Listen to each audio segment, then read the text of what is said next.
It's being reported now that the investigation into the death of 14-year-old Celeste Rivas Hernandez has taken a major step. Allegedly, a grand jury has been impaneled in this case, but not any grand jury, a special one. We're going to dig into whether or not this is possible, what it could mean for potential charges, suspects, and how this is all centered right now on singer David. Welcome to Sidebar, presented by Law&Crime. I'm Jesse Weber.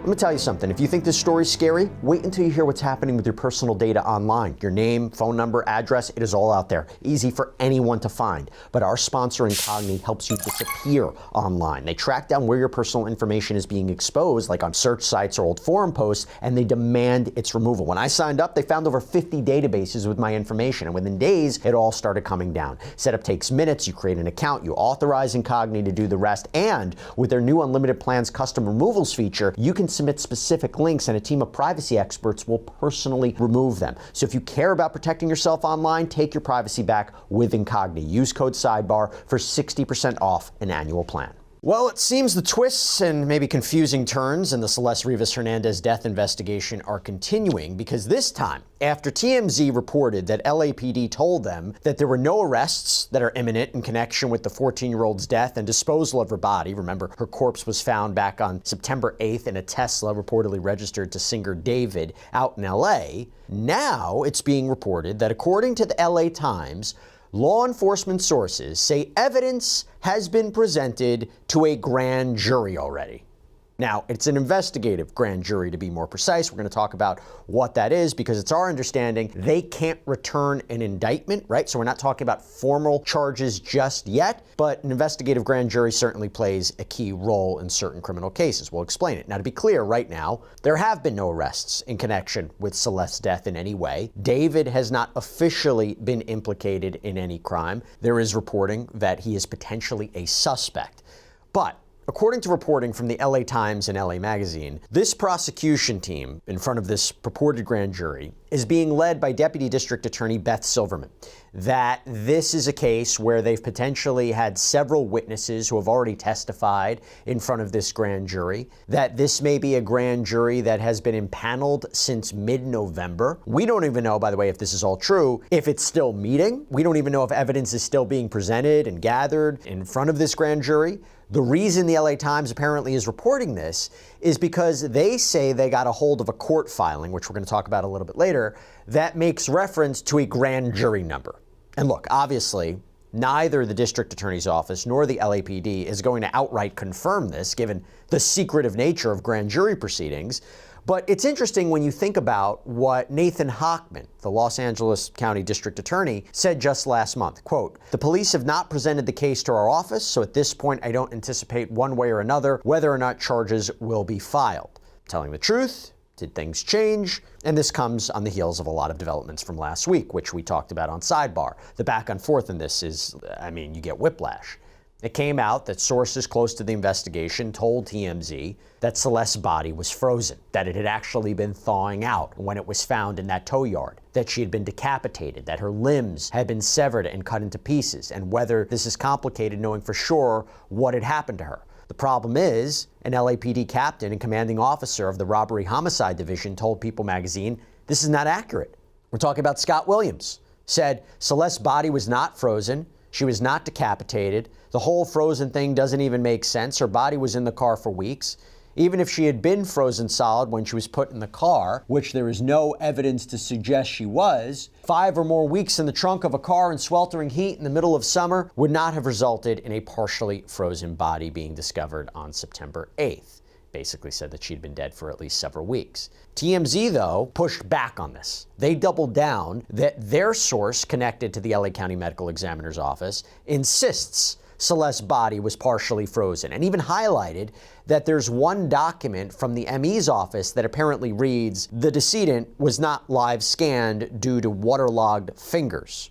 That their sources say the ME may not be able to officially determine the cause or manner of death because of the state of Celeste's body. And TMZ explained that there's this ongoing tension between the ME's office and the LAPD that goes beyond just this case. It's been problematic apparently for years. We'll get into this as well. But something's wrong here. Something's off. There's a miscommunication, right? I will tell you this.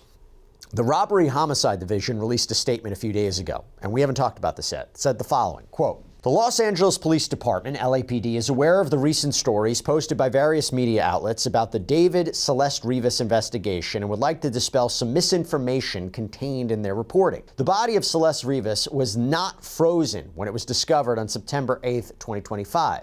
She had not been decapitated. We have evidence that David traveled to the Santa Barbara area sometime during the spring of 2025. The reason for that trip is still under investigation, and we've drawn no conclusions at this point about the relevance of the trip to this case.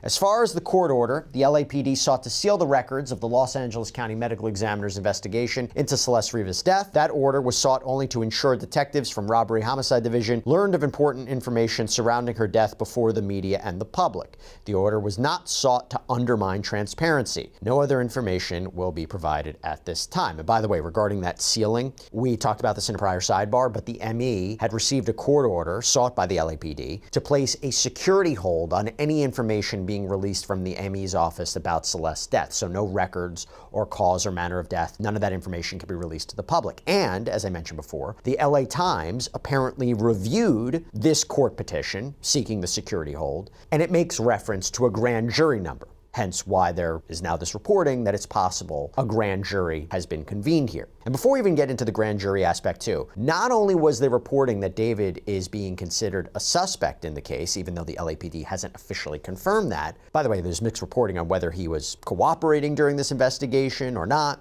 But acclaimed criminal defense attorney Mark Garagos said on his Two Angry Men podcast that a second suspect has been identified by authorities, someone who was connected to the disposal of Celeste's body, saying, quote, "They've got this thing down to a timeline that's almost down to the minute, triangulated down to the location, its social media, cell phone, Tesla, its other GPS tracking devices." So now we have all that, if that's true, and now we have this reporting about a grand jury proceeding. Time to bring in Neama Rahmani, former federal prosecutor, somebody that knows the ins and outs of the criminal justice system, particularly in California. Neama, thank you so much for coming on. I want to just take a step back here and explain to us what an investigative grand jury is. How is that different from our understanding of what, a typical grand jury is?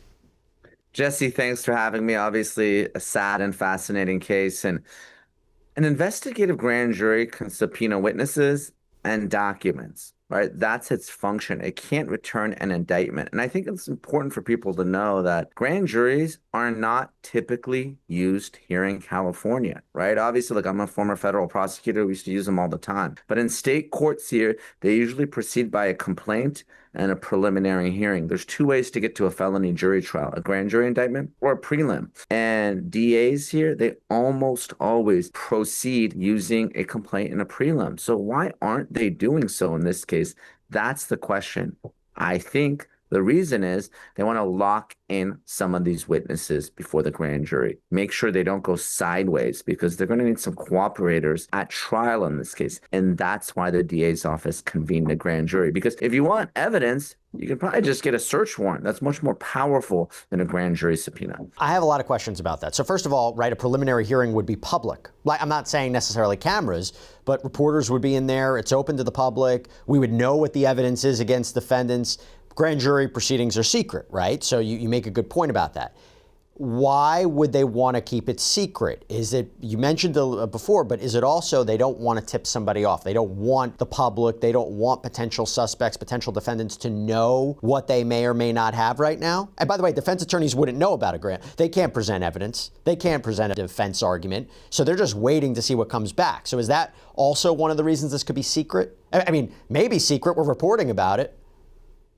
Well, look, I mean, grand juries are supposed to be secret. There are leaks all the time. I've been somewhat critical of this case. Look, I live and work in Los Angeles. I respect law enforcement, but things have been moving at a very slow pace in the Celeste Rivas case. And obviously, I want law enforcement to get it right. I don't want them to rush to judgment. That's a common defense argument. But now we're coming up on 3 months since her body was found. And when it comes to the body, the most important thing to know is it's been returned to the family, right? That evidence is gone. So whether it's the final autopsy or the toxicology or whatever it is, those investigations and tests should have been done by now. So I don't know what's taken law enforcement so long. I don't know why they went the grand jury route, because when you take a long time, witness memories can fade, evidence can disappear, and importantly, Suspects can flee.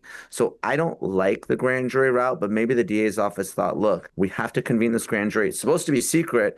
I got to get these Yeah. witnesses to testify now because I might lose that evidence later on. Explain this to me, how it works, what an investigative grand jury does. Because look, a typical grand jury, right, would be presented, that would return an indictment. They're presented kind of like a streamlined case, maybe a few witnesses, maybe an investigator, maybe a victim, and they have to get a majority, right, of the grand jurors that are convened. You think there's probable cause for an indictment and return an indictment. What does an investigative grand jury do? Like, what's their day-to-day? How long are they usually convened? And what's the end result? What do they prepare at the end? Yeah, so you're right. Typically, you go to the grand jury to get an indictment. So what does that mean? You put on your witness, almost always a law enforcement witness. Usually, it's not a witness that has anything to do with the case because the rules of evidence don't apply. They can present all sorts of hearsay evidence to the grand jury, right? You want someone that's not going to be used as impeachment later on that might say something inconsistent, how they're going to testify at trial. So you have this summary witness that talks about all the evidence in the case, present that to the grand jurors. And like you said, you just need a simple majority. Usually you have 23 grand jurors, and then you only need 12 out of those 23 to return an indictment. And the standard is low, just probable cause. Right. Okay, grand jury indictments in a matter of minutes. That was the function of a grand jury, to charge people. So you summarize the evidence, feed it to them in a spoon-fed way, make it easy for them to sign that true bill or the indictment. An investigative grand jury is very different. They tend to go longer because their role is to actually hear the evidence. So obviously on Law&Crime, we cover a lot of trials. Everyone's familiar with that question and answer format. For an investigative grand jury, it's almost like a deposition, right? You want that witness talking for a long time. So there's the prosecutor, there's a court reporter, there's a witness, and the grand jurors. That's it. There's no one else in that grand jury room. There's certainly no defendant, no defense attorney that's going to cross-examine the witness. So you want to lock in that witness like you would in a civil deposition. Now, some states do allow for depositions in criminal cases, but California is not one of them. So think of that grand jury proceeding more like a deposition than actually something that's used to return an indictment. So at the end of the investigative grand jury, they can make recommendations, but they cannot return an indictment. That has to go to a different grand jury. So are they given at the end of the day, hey, after everything you heard, do you think there's enough to subpoena this witness? Do you think there's enough for a search warrant? And at the end of whatever their session is, they said, do you think there's enough for us to, I guess, present the evidence we have in front of a different grand jury for an indictment? Am I right about what the end of the day looks like them every day?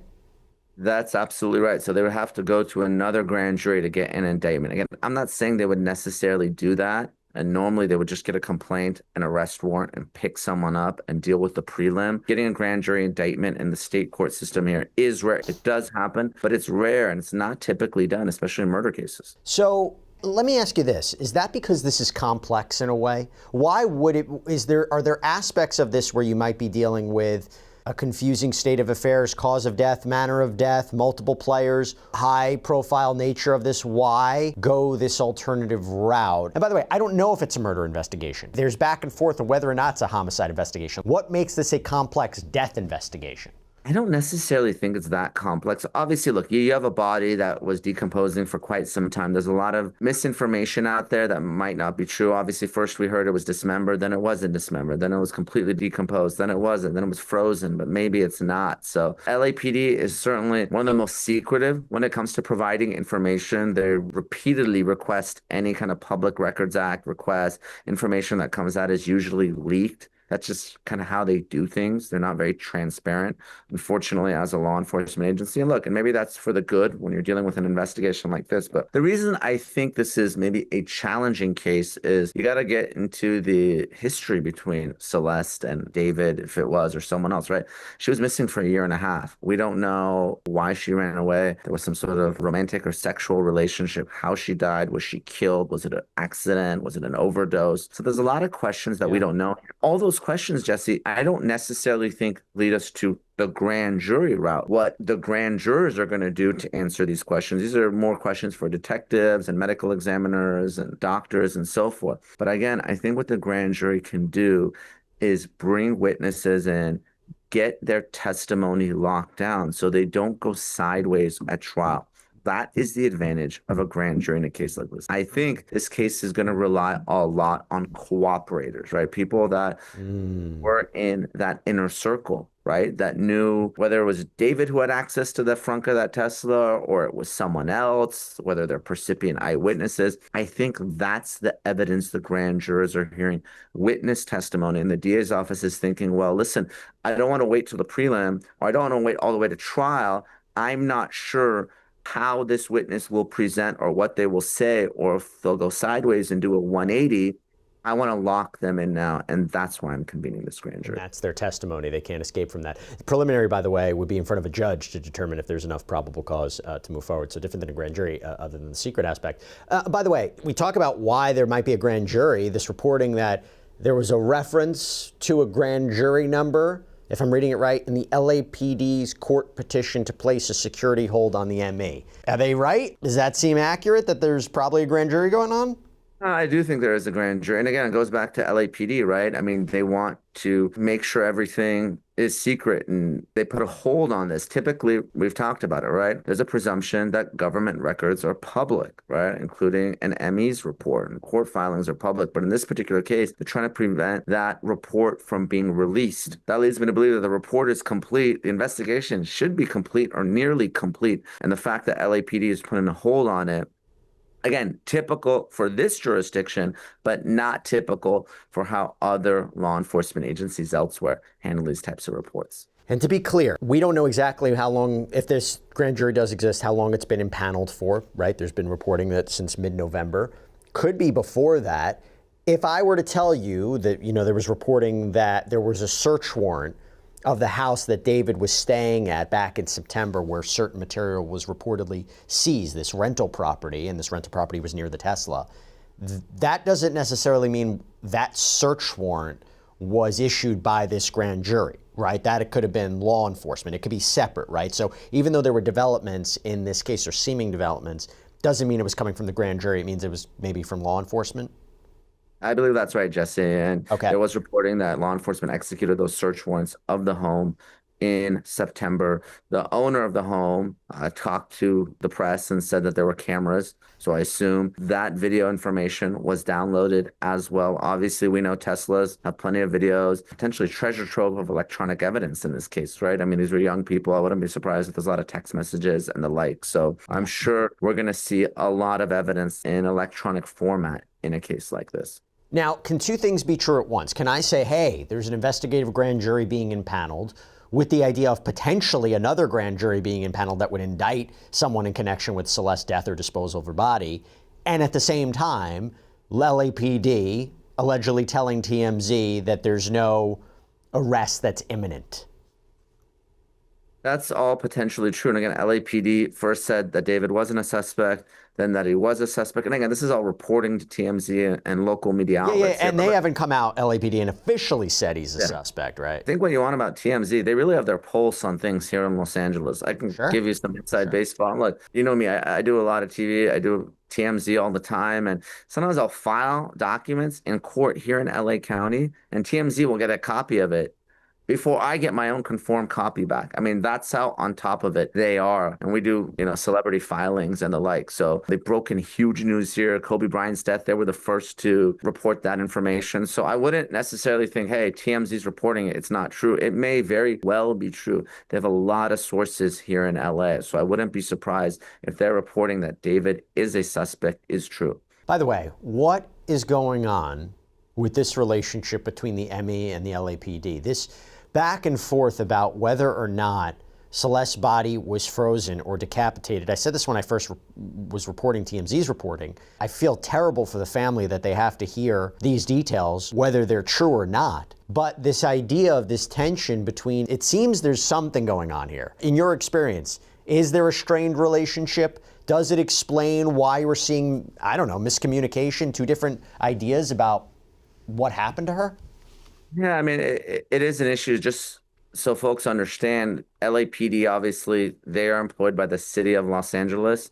The ME, that is a county employee. also Los Angeles as well. So they don't necessarily work for the same government agency. I don't know if the relationship is necessarily strained, but I could tell you living here, there's a lot of pressure. Look, people think that Los Angeles, it's a violent city. Criminals run amok. And the fact that you have this young girl that was missing for so long, then her body was found in a vehicle and no arrest has been made. It seems like at a minimum, right? Someone tampered with the body, right? They were an accessory after the fact, or there was some sort of crime committed with respect to her body, even if the death was accidental. And of course, there's all sorts of potential other crimes. We don't know if kidnapping, there's statutory rape, there's sex trafficking, obviously murder. Again, I'm not accusing anyone, but it's surprising that now 2.5, almost 3 months have passed, and not a single person has been arrested for this young girl's death. And a lot of people that are watching, a lot of people that are living here, they're upset. And they think that law enforcement, whether they're overwhelmed, they're just not getting the job done. So I think there is that political pressure on this case, both with respect to LAPD and the ME as well. People want answers, and justifiably so, especially the victim's family in this case. 100%. And to go back to something that you mentioned as well, this shouldn't put undue pressure on law enforcement. They have to get it right. They have to get it right in every case. But I mean, in particularly a high-profile case like this, where there are a lot of eyeballs on, a lot of expectations. But this security hold that LAPD got on the ME's office, I'm curious your thoughts on this too. I mentioned before, but I didn't read the release that came out from the ME's office when this sealing issue happened. So according to a release from authorities, it says, quote, at 10:54 a.m. on Friday, November 21st, the County of Los Angeles Department of Medical Examiner Department received a court order initiated by the Los Angeles Police Department to place a security hold on medical examiner case number 2025-14252, Celeste Rivas Hernandez. No records or details associated with the case, including the cause and manner of death, and medical examiner report can be released or posted on the website until further notice. The department's mission is to have full transparency with the community by providing information about our cases to empower people to make changes that save lives. Since becoming the department head, I've worked on eradicating the practice of placing security holds on medical examiner cases simply by law enforcement request. The practice of security holds is virtually unheard of in other counties and has not been proven to improve outcomes in the legal system. We are dedicated to serving our community with full transparency. However, the law precludes us from doing so while the court order remains in this case. The department previously received a request for security hold from the LAPD on this case on September 15th, 2025. So that's 7 days, by the way, after Celeste's body was found, which was denied due to insufficient justification to warrant the hold. The department understands the public's interest in this case and remains committed to transparency when possible. Information will be made available once the court order is lifted. For questions about the order, the court order, timeline, and the law enforcement investigation into this death, you can contact the LAPD. Now, I talked about that statement on a previous sidebar, Neama, but I didn't speak to you about it. Your analysis, your experience in terms of these court orders, these security holds, them being petitioned for, them being granted, and why you might see something like this. Yeah, again, this is par for the course for LAPD. And again, I used to work for the city of Los Angeles. In addition to being a former federal prosecutor, I was the enforcement director at the LA City Ethics Commission at the top 2 floors of City Hall. And we oversaw all the employees of the city of LA, from the mayor on down. And when it comes to different types of, here in California, it's a Public Records Act request. Obviously, the federal system is a FOIA request. LAPD is very aggressive when asserting the law enforcement privilege, right? So there is a presumption that these documents are public, but it can be the Epstein files. It can be the Celeste Rivas case. If it's an active investigation, we've all heard that term, active investigation, that is an exception to a Public Records Act request. And that's what the LAPD is asserting, to try to keep that report confidential. Now, certainly the county and the ME, they feel differently. They feel that the documents should be made public. That's typically how it's done in other jurisdictions, right? We regularly get these autopsy reports. Sometimes the family will file different motions to keep it secret. We saw it in for instance, the Bob Saget case and other cases where it's the victim's family that's trying to preserve their privacy. But here it's LAPD, it's law enforcement that's doing it, and it's pretty typical for how they do business. Now, Neama, before I let you go, I got to ask you the fact that LAPD made mention of this Santa Barbara trip. TMZ had reported this apparent trip that David took. You know, they reported that it was in the spring. People have speculated, okay, was that the timeline when maybe Celeste died or her body was disposed? We don't know for sure. The fact the LAPD has now mentioned the Santa Barbara trip, confirming something of interest to them. They didn't have to say it. They mentioned it. Thoughts? Yeah, I mean, it's important, right? Obviously, Celeste Rivas was not from Santa Barbara. Santa Barbara is in the complete opposite direction for folks that don't know Southern California. It's a couple hours away from Los Angeles, where David lived and apparently where Celeste Rivas was. So, look, it's important. I don't know. Sometimes you throw that out there, hoping that people will come forward. Maybe they saw them. There's a lot of people who are watching, a lot of social media detectives in a case like this since the very beginning. People have seen them together. So I wouldn't be surprised that there's a specific law enforcement reason why they put it out there, hoping witnesses come forward with either video or other eyewitness testimony, maybe seeing those two together. Maybe, just maybe, that's the last time she was alive. Neama, I really can't tell you how much I appreciate you coming on and trying to explain this to us, because this can get complicated, this can get confusing. There is this mixed information, trying to make sense of it. We're lucky to have you. Neama Rahmani, thank you so much. Really appreciate it. Of course, Jesse, thanks for having me. Hopefully Celeste Rivas and her family get the justice they deserve very soon. Absolutely. And that's all we have for you right now here on Sidebar, everybody. Thank you so much for joining us. And as always, please subscribe on YouTube, Apple Podcasts, Spotify, wherever you should get your podcasts. You can follow me on X or Instagram. I'm Jesse Weber. I'll speak to you next time.